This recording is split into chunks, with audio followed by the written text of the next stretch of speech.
আসসালামু আলাইকুম গাইজ, আশা করি সবাই ভালো আছো। আমরা আজকে আবার টেক্সট সেশনের সেকেন্ড ক্লাসে চলে আসছি।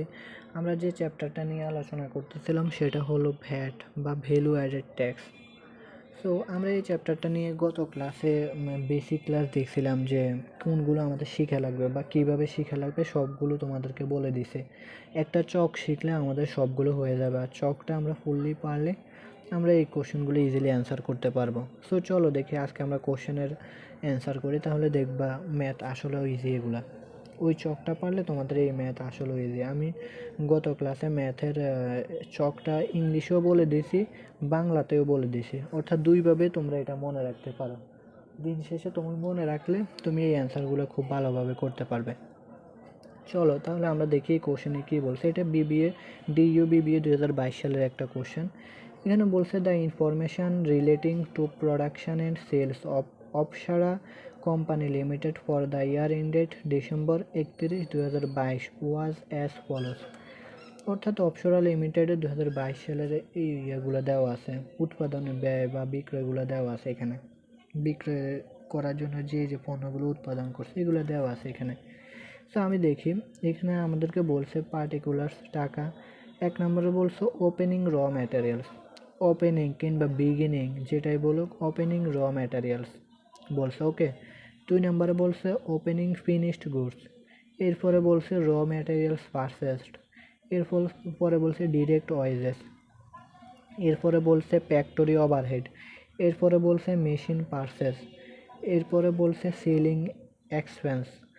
এরপরে বলছে অ্যাডমিনিস্ট্রেটিভ এক্সপেন্স। এরপরে বলছে ক্লোজিং র ম্যাটেরিয়ালস। এরপরে হলো ক্লোজিং ফিনিশড গুডস। এরপরে আমাদের নিচে বলছে কি 10% depreciation is charged on the purchase price of the machine.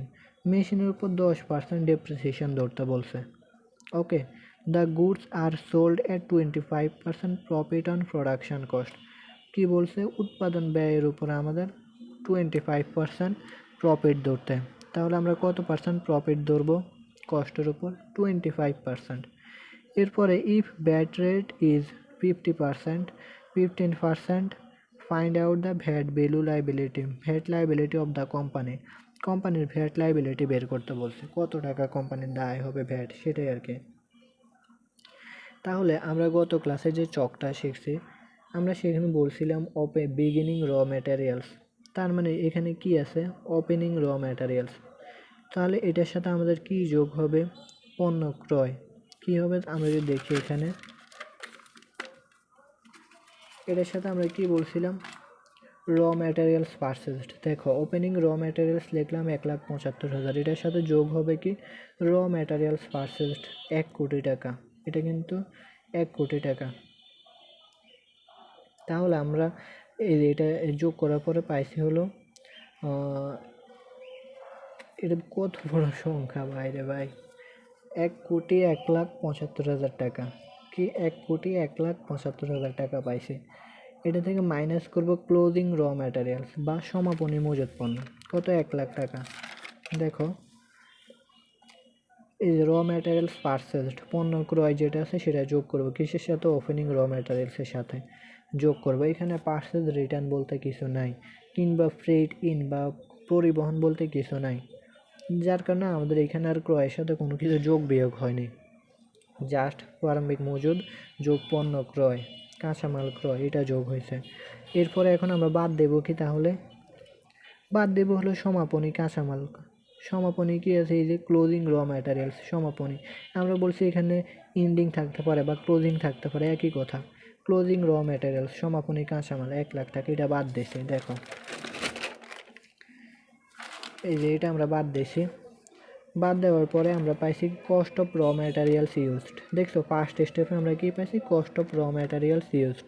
তোমরা ওই চকটা মাস্ট বি মুখস্থ করবা, বেসিক ক্লাসে যেটা শিখালাম গত ক্লাসে।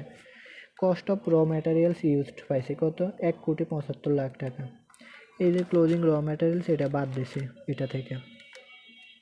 এরপর আমরা বলছি কি কস্ট অফ র ম্যাটেরিয়ালস ইউজড, এটার সাথে যোগ হয় ডিরেক্ট ওয়েজেস বা ডিরেক্ট লেবার।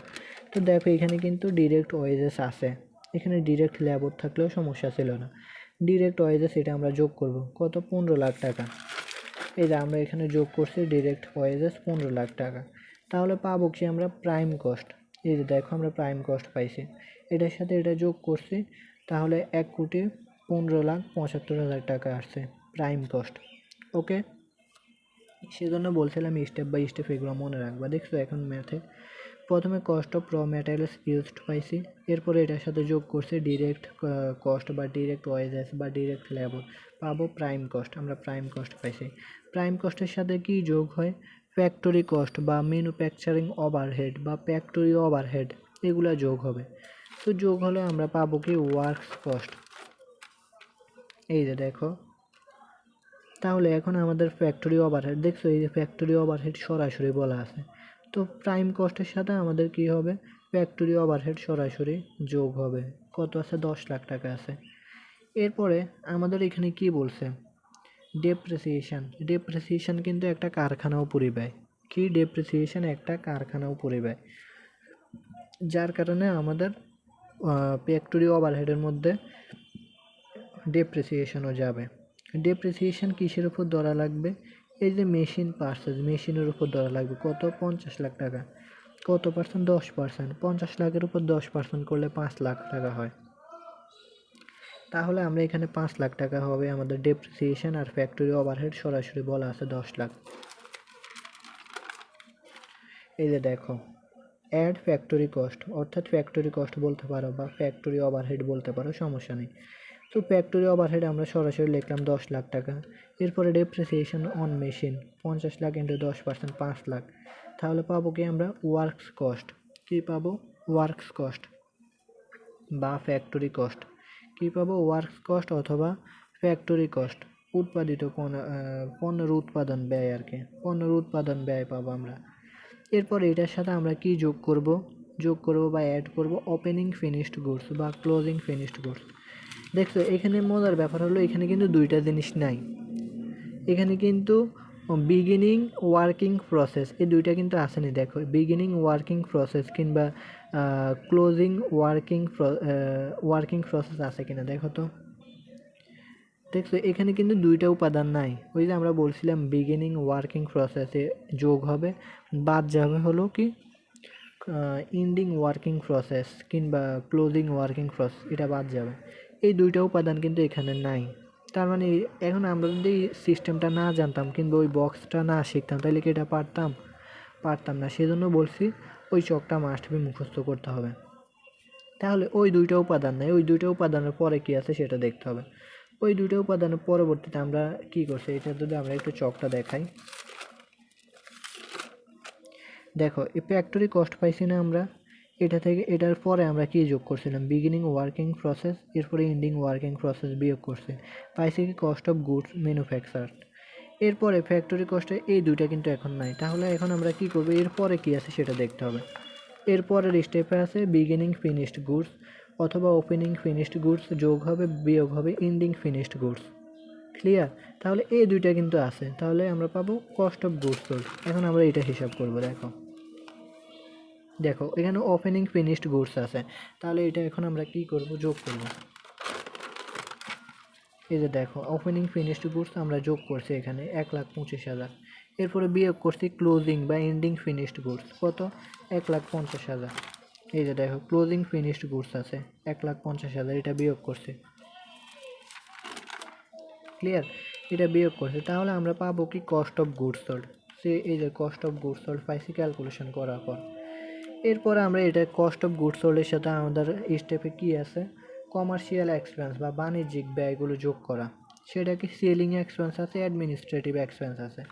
এখানে সরাসরি আমাদের কোশ্চেনে বলা আছে সেলিং এক্সপেন্স। দেখো সেলিং এক্সপেন্স বলা আছে 12,50,000 টাকা, অ্যাডমিনিস্ট্রেটিভ এক্সপেন্স বলা আছে 50,000 টাকা। এখন আমরা লাস্ট এগুলো বসাই দেব। এই যে সেলিং এক্সপেন্স 12,50,000, অ্যাডমিনিস্ট্রেটিভ এক্সপেন্স 50,000 টাকা, তাহলে দুইটা মিলে আসে 13 লাখ টাকা। এটা আমরা এখানে বসালাম। বসানোর পরে এগুলো ইয়ে করার পরে পাইছে কি এটার সাথে এটা যোগ করার পরে পাইছে কি কস্ট অফ গুডস সোল্ডের সাথে কমার্শিয়াল এক্সপেন্স যোগ করার পরে পাইছি টোটাল কস্ট। কি পাইছি? Total cost. এই যে এটা পাইছি আমরা। টোটাল কস্টের পরে এখন আমরা কি করব, প্রফিট ধরা লাগবে। আমাদের কোশ্চেনে বলছে 25% প্রফিট ধরতে। দেখো এই যে the goods are sold at 25% profit on production cost, উৎপাদন ব্যয়ের উপর 25% প্রফিট ধরতে। তাহলে আমাদের টোটাল উৎপাদন ব্যয় কত? 1,43,50,000 টাকা। কত? 1,43,50,000 টাকা আমাদের টোটাল কস্ট বা টোটাল উৎপাদন ব্যয়। এখন এটার উপর আমাদের প্রফিট ধরবে। দেখে এই যে এটা এখানে আছে, এটার উপর এখন 25% ধরছে। ধরার পরে আসে 35,87,500 টাকা। তো এটা হলো আমাদের প্রফিট। ওকে, এটা এখন আমরা ধরছি। তাহলে এটা প্রফিট, টোটাল কস্টের সাথে প্রফিট যোগ করার পর আমরা কি পাইছি? সেলস বিফোর ভ্যাট বা টোটাল ভ্যাট। কি পাইছি? সেলস বিফোর ভ্যাট পাইছি আমরা এখানে। এই পর্যন্ত আমরা শেষ করতে পারি, রাখতে পারি। রাখার পরে এখন আমরা ভ্যাটটা আলাদাভাবে ক্যালকুলেশন করব। কি করব? ভ্যাট আলাদাভাবে ক্যালকুলেশন করব। সেজন্য দেখো প্রথমে ডিটেলস, এরপরে টাকা। প্রথমে আমরা ওই যে গত ক্লাসে বুঝাই দিলাম যে সেলসের উপরেও যেহেতু আমাদের আবার ভ্যাট ধরা লাগবে, তাহলে আমাদের যে পণ্য ক্রয়ের সময় যে ভ্যাট দিছি আমরা প্রথমে, যেমন এই যে এখানে পণ্য ক্রয়ের সময় এই যে টু কস্ট অফ র ম্যাটেরিয়ালস ইউজড, কত? 1,75,00,000 টাকা। এই যে পণ্যটা ক্রয় করছি পণ্য উৎপাদন করার জন্য, এটার উপরে আমাদের সরকার ট্যাক্স নেয় কিন্তু। আবার সেলসের উপরে ট্যাক্স ধরতে বলছে। এখন আমরা যদি দুইভাবে ট্যাক্স ধরি তাহলে আমাদের দুইভাবে ট্যাক্স দেওয়া হচ্ছে। সেই জন্য এখানে দ্বৈত ট্যাক্স বা ভ্যাট ধরা হচ্ছে। আর এই দ্বৈত ট্যাক্স বা ভ্যাট পরিহার করার জন্য আমাদের কি করতে হবে? একটা ট্যাক্স বাদ দিতে হবে। সেটা হলো এই যে ওপেনিং যেটা ছিল সেটা বাদ দেব। ক্রয়ের সময় যে ট্যাক্স ধরছে সরকার সেটা বাদ দেব। অর্থাৎ এটার মধ্যে ট্যাক্স ইনক্লুড আছে, 1,75,000-এর মধ্যে ট্যাক্স ইনক্লুড আছে, এটা বাদ দেব। আর এই যে দেখো এখানে আমাদের সেলস কত হয়েছে? সেলস ভ্যাট অন সেল বা সেল বিফোর ভ্যাট কত হয়েছে এখানে? 17,93,700 কি 17,93,700 ইন্টু 15%। এখানে আমাদের 15% ধরতে বলছে ভ্যাট অন সেলসের উপর। তাহলে আসে 26,90,625 টাকা ভ্যাট অন সেলসের উপর আমরা এটার উপর ধরছি। এরপরে এখন আমাদের প্রথমে যে ভ্যাটটা দিছি আমরা সেটা বাদ দিচ্ছি। দেখো ভ্যাট অন র ম্যাটেরিয়ালস ইউজড, ওই যে প্রথমেরটার উপর 1,75,00,000 টাকা। যেহেতু 1,75,00,000 টাকার মধ্যে ভ্যাট ইনক্লুড আছে, এটা আমরা বের করব গুণ 15 ভাগ 115 দিয়ে। কি করব? গুণ 15 ভাগ 115 দিয়ে বের করব। তাহলে পাবো হলো 13,14,130 টাকা। ক্লিয়ার? তখন এটা থেকে এই যে এটা থেকে আমরা এটা বাদ দিলে এটা পাবো। আর এটা হলো ভ্যাট পেয়েবল বা দায়। ওকে, তো এইভাবে আমরা ভ্যাট ক্যালকুলেশন করব। আর এইভাবে ম্যাথগুলো করবো। দেখছো ম্যাথ কিন্তু কঠিন না, জাস্ট তুমি এই যে এইগুলো মনে রাখতে হবে, স্টেপ বাই স্টেপ মনে রাখতে হবে কোন কোন স্টেপে কোন উপাদানটা যাচ্ছে, কোনটা কোনটার সাথে যোগ বিয়োগ হচ্ছে, এই বিষয়গুলো তোমার মনে রাখতে হবে। সো বেসিক ক্লাসটা মাস্ট করবা, বেসিক ক্লাসের চকটা খুব ভালোভাবে মুখস্থ করবা। তারপরে তুমি নিজেই দেখবে এগুলো পারতেছো, একটার পরে একটা স্টেপ বাই স্টেপ এগুলো বসাইয়া করতে পারবা। ওকে, কারণ দেখছোই তো সরাসরি এগুলো সব কোশ্চেনে বলাই আছে, সরাসরি সব বলাই আছে। সো এইভাবে আমরা এই ম্যাথগুলো করবো। ওকে, ম্যাথ কিন্তু কঠিন না। সো আশা করছি আজকের ক্লাসটা তোমরা বুঝতে পারছো। এরপরে যদি কেউ বুঝতে না পারো অবশ্যই কমেন্ট অথবা ইনবক্স করবা। ওকে, ধন্যবাদ সবাইকে।